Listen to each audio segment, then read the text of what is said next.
Welcome to another episode of The Brand Called You, a podcast and podcast show that brings you leadership lessons, knowledge, experience, and wisdom from thousands of successful individuals from around the world.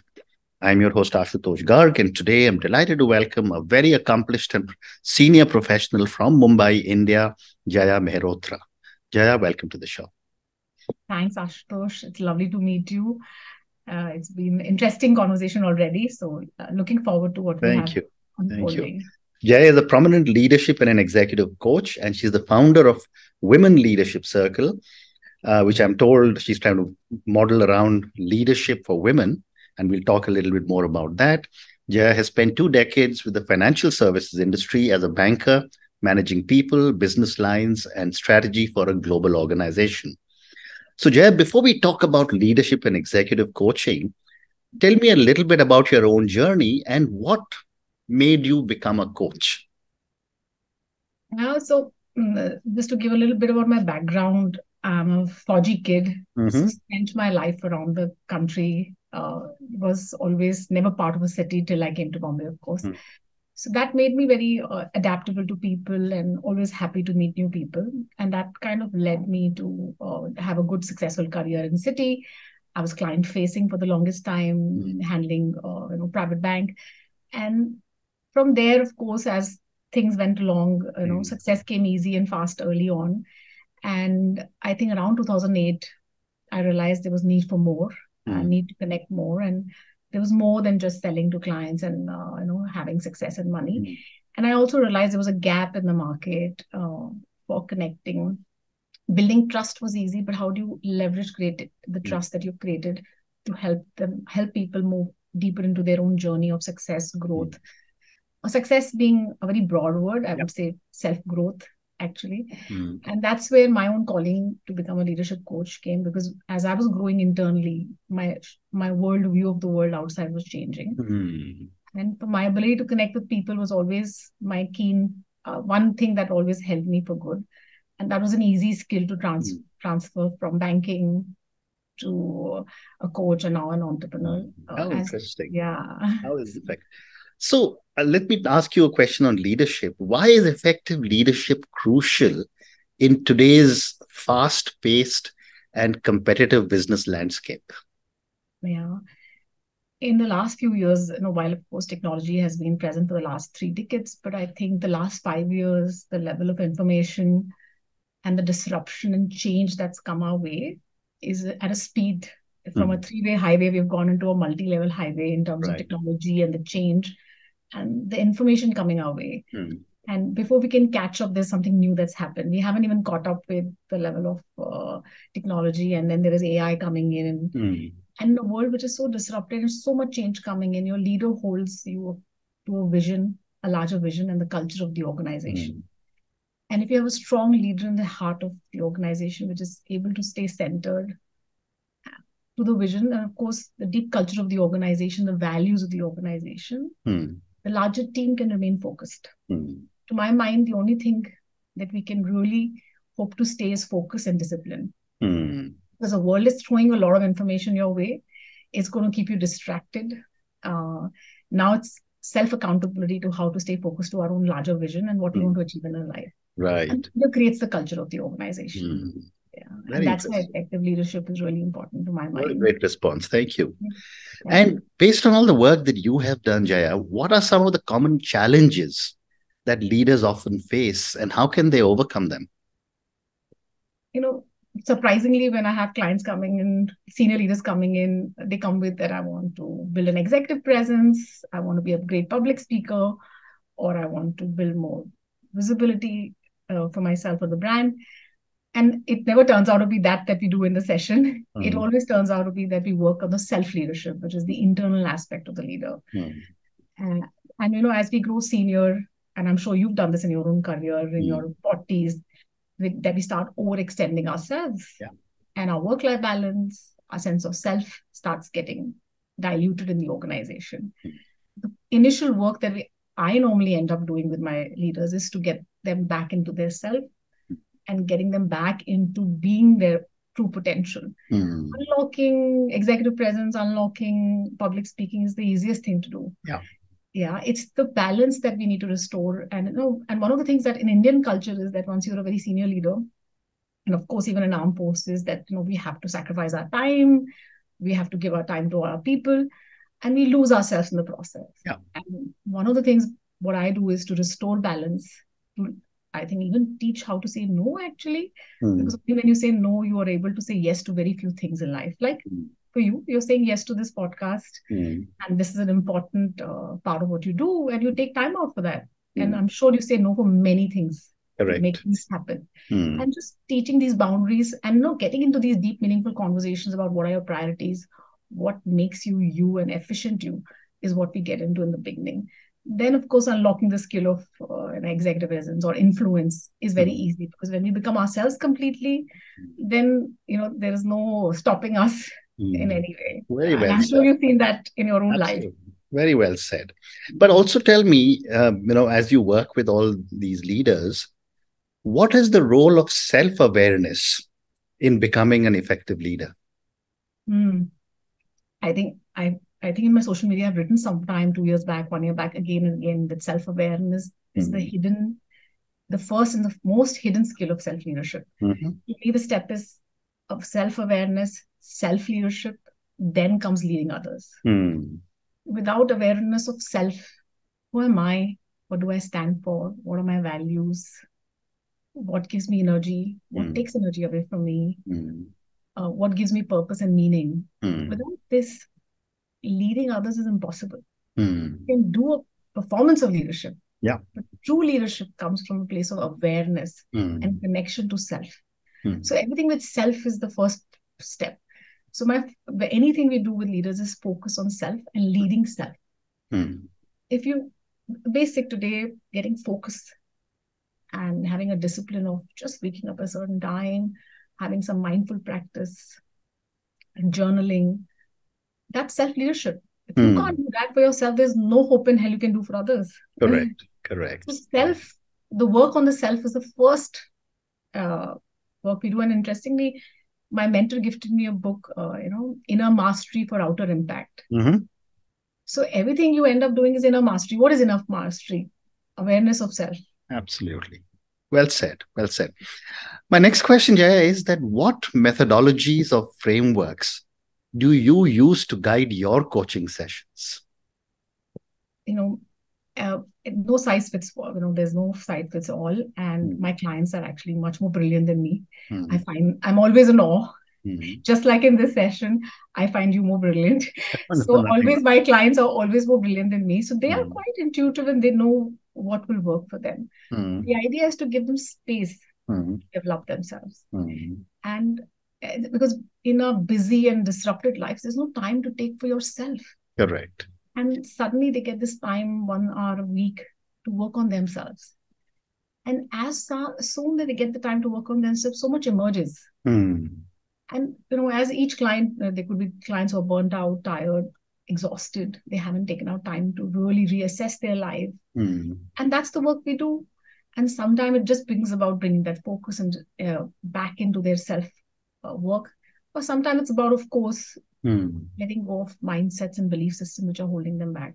And that's a lot of work, actually. Right. I feel that what gets you here doesn't get you there. And when, as you rightly were saying, that in your 30s and 40s, suddenly you have to go and evaluate, connect back with your cultural roots and your dharam. That's when you connect with yourself that I have reached here. I've become an AVP or a VP, but now I'm hitting a wall. I'm hitting a wall. And the wall is not a wall outside of you. It's a wall inside of you. Correct. And those are some belief systems and mindsets that are coming in the way. And that's the work you end up doing. That what stops me from taking risks? What stops me from speaking up? What stops me and keeps me here? And so I would not say that I work on a modality. My clients are very brilliant, so they tell me what to do with them. And it's a journey where we walk together. There are, of course, many modalities of self-assessment, journaling, and many other things in terms of influence we work. But actually, each client is so unique. Every human being is so unique. Between 8 grandparents and 4 parents, not a single human being is same as the other one. Absolutely. So journey is very unique. Well said. Jay, my next question is that as the business landscape evolves, how do you see the role of leaders changing in the next decade? I think I'm sure you've seen it. Hmm. What your leadership style was Yeah. when you were as a CEO in ITC Hmm. versus now. The human being aspect is getting finer and finer. We are getting chiseled as a diamond to become better human beings. And to me, that's evolving. As a Right. leader, as you evolve, I think the top-down approach is completely getting shattered.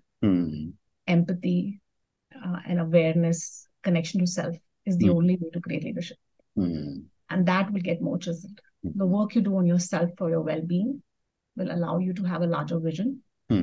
So I don't see this. I mean, we will be pushed to become more human beings because there's enough technology available to do the technical stuff.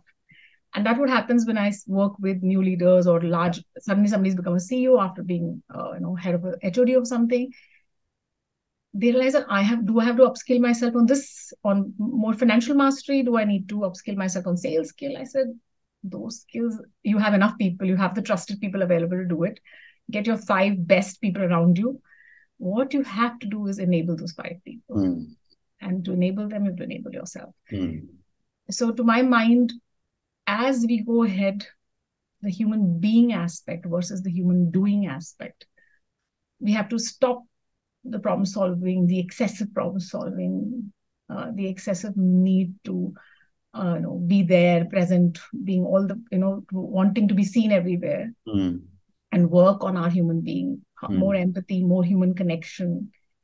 Because I think you can see where people, without human connection, nothing works.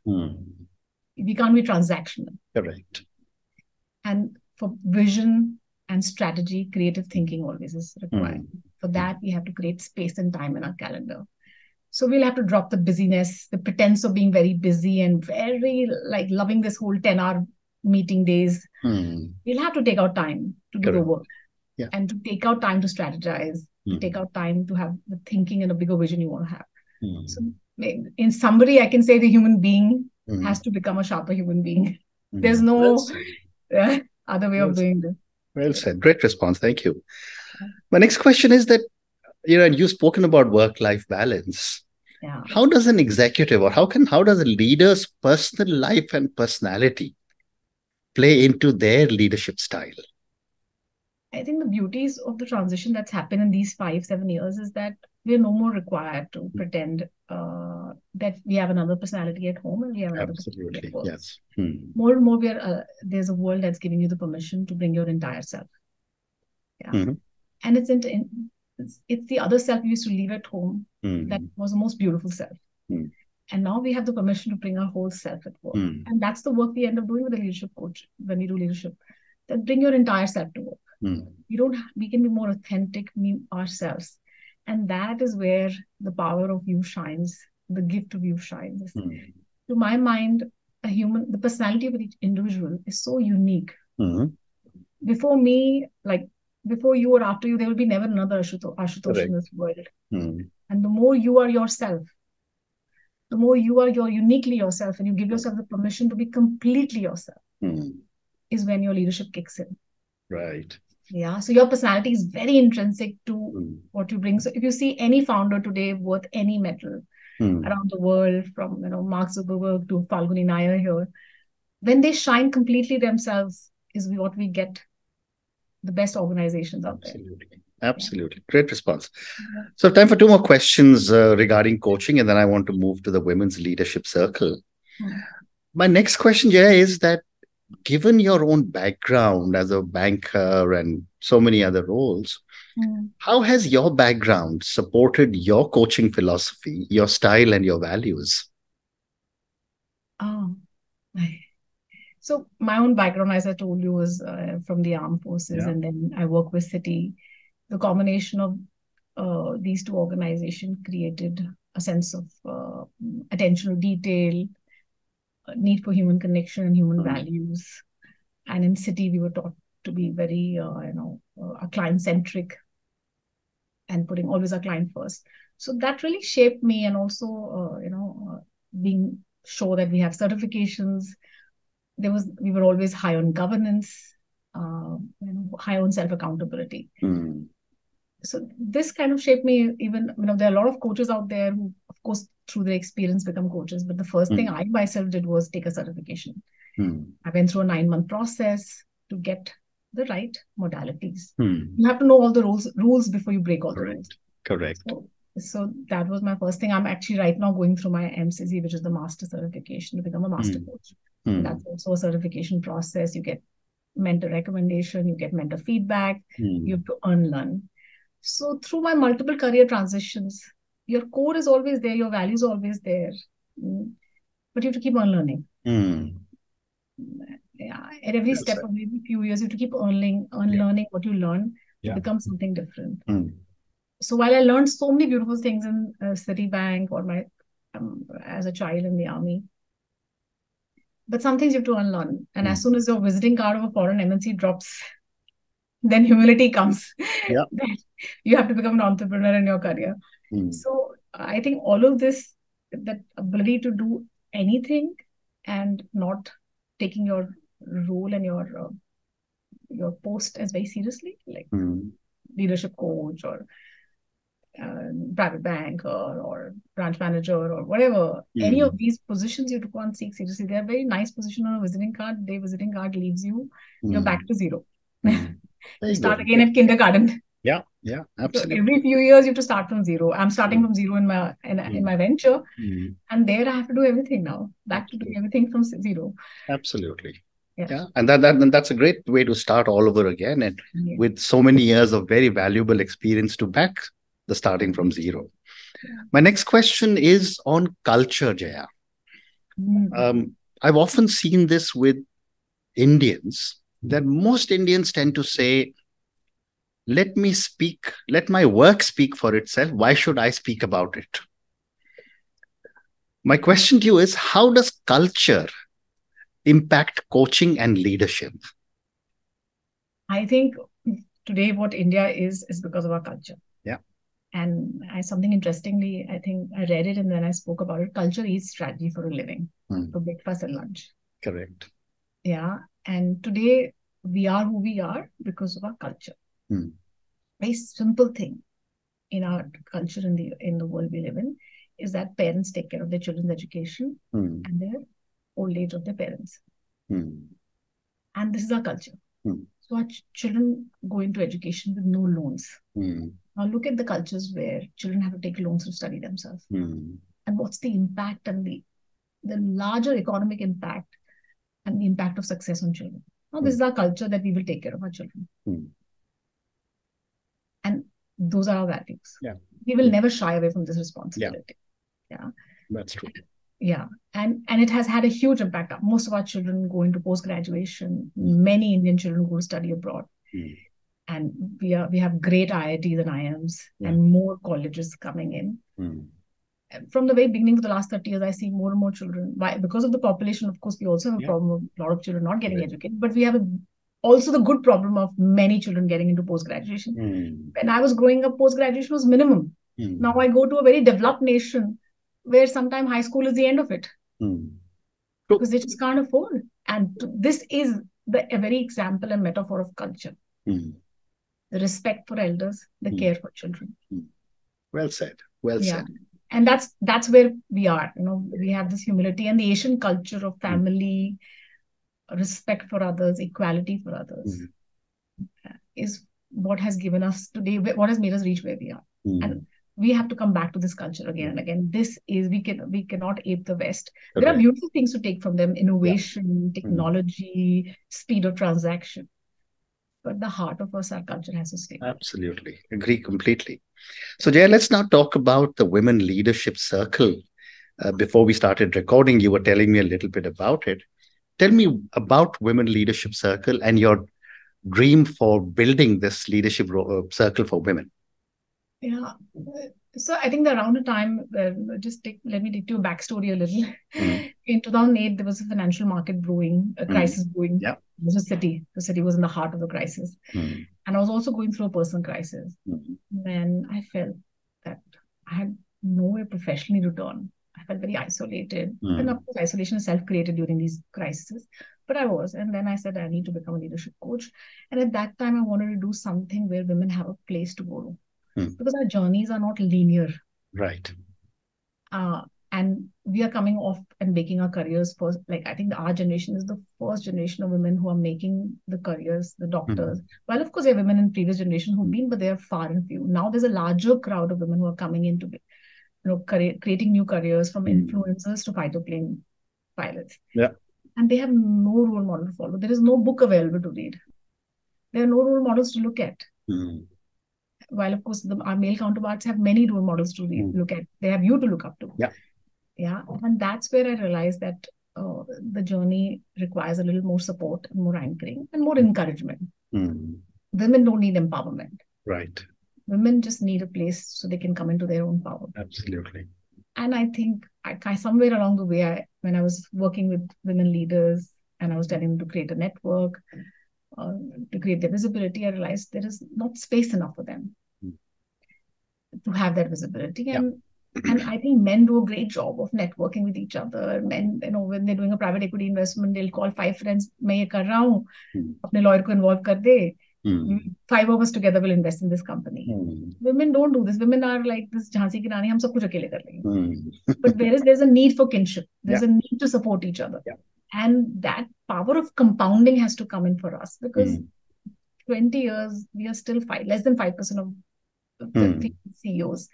A representation, look at the top 10 companies of BSC, how many female are board members there? And it's really time. And hence, the vision of this WLC is to make sure 50% of board members are female. 50% of business ownership is in the hand of female. Absolutely. Because ultimately, through business ownership comes real power. It's the 6th element of the word. We have the other 5 elements as per. But the 6th element in the world of Maya is money. And only through power of money comes the power of ownership and decision making. And that's the shift we want to do. Amazing. And I'm a very strong believer and supporter of half the population of the world getting at least half their dues. Absolutely. This is exactly. We just want half. We don't want 1% more than that. Just half. I'm saying at least half, I'm saying. But, it must. Exactly. And, like it or not, it's normal for a gender for a gender or a race to promote the gender in the race. Now where Indians are in power, we are promoting Indians. It's normal. It's Absolutely. How it works. This is how society and culture works. So now it's female coming into power has to enable other female coming into power. Absolutely. That's how it'll go from being organic to inorganic. How much we can shift the 1% needle. It has to now be like a 10% needle every year. And it's already happening. Thanks to digital world and social media, women are able to create businesses overnight. It is. We want to enable that. Absolutely. And on that note, Jaya, thank you so much for speaking to me about your own journey. Thank you for speaking to me about so many different aspects of leadership and coaching. Thank you also for speaking to me about the Women Leadership Circle. If there's any way I can support you in Women Leadership Circle, you can count on me. Yes. Thank you for speaking to me again, and good luck. Thank you. Thank you. I will lean into you for some advice, or the Women Leadership Circle. You've already been part of similar networks, so I'm sure there is much more to learn from you. In fact, on our advisory board, we are looking to have 50% male representation because we need other gender too. Thank you. Thank you, Jaya.